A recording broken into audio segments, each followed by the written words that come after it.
Hi everybody. This is Mariah here to do chapter 2 of Song of the Sparrow. Yeah. So, let me find the page really quick. Get a drink. Okay.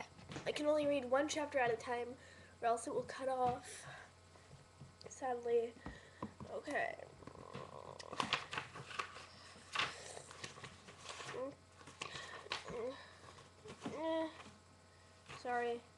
Sorry. Okay. Here we go. Chapter 2 of Song of the Sparrow by Lisa Ann Sandel. All of the copyright stuff, I'm just doing this for entertainment and stuff like that. Alright, you guys ready? Before I battle, sorry.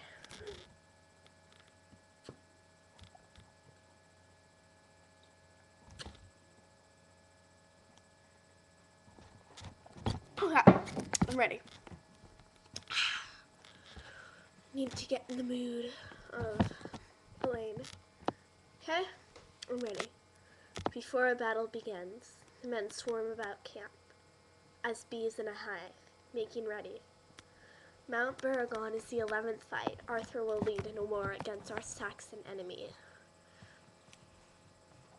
As they prepare for war, the men ready their weapons, sharpening blades and strengthening shields and chainmail. I do my part too, tearing bandages and brewing poultices of healing leaves and flowers for Kai, Arthur's steward, to carry to battleground. I wander through camps, from the stables which lie just near the banks of the river Us, towards the center, where dirty grayish tents radiate out from the great fire pit that is the round table. All the time, I am tallying in my mind the number of bandages and vials and powders and balm. The tents wind in ever-narrowing circles, like the curves of a snail shell. Men huddle in groups outside their tents, chortling with laughter at jokes made at the enemy's expense, rattling singing tunes of victory. I know them all, and wave or nod to many. Then I spot Arthur, near the round table, surrounded by a small company of men, his nearest friends. Arthur stands as graceful and straight, like his dark and straight, his eyes dark as pools in the deep woods. There is an air of melancholy entwined with his celebrated courage and strength.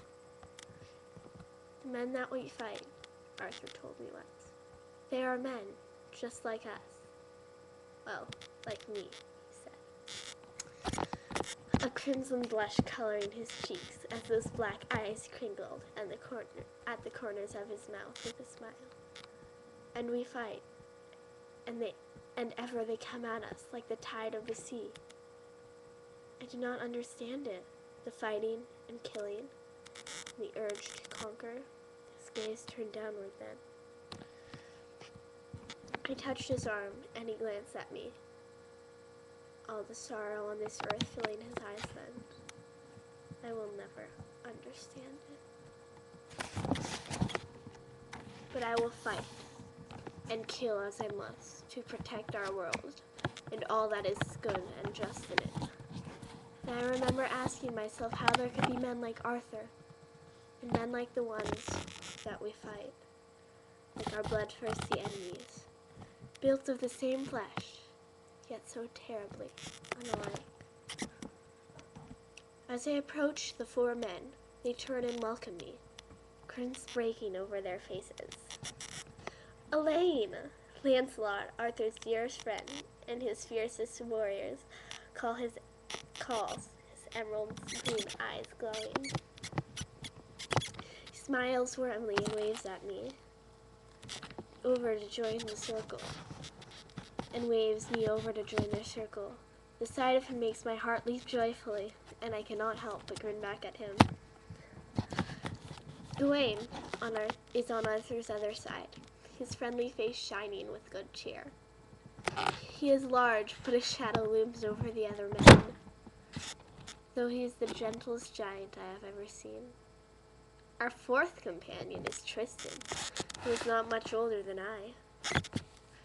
His golden eyes penetrate like a wolf's, ever alert, ever watching, but they are filled with mischief that never fails to snatch a giggle from my throat. Hello, I greet my friends.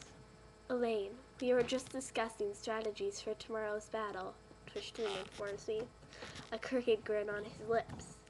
I think we should eat breakfast before going to meet the Saxons. We shall have to climb a mountain after all. We will need our strength. But Lancelot here wishes to fast in the morning, saving himself for a celebratory lunch.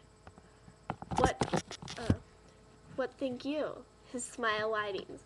I fold my hands and put a finger to my lips, as though I am in deep thoughts.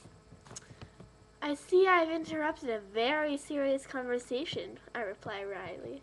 Yes, Gawain jokes. Most serious. Truly, Elaine, Tristan continues with the shade. Your knowledge is deep. We will only do as I command. Ha! I crow. If I believed that, you would have taken up sewing a long time ago.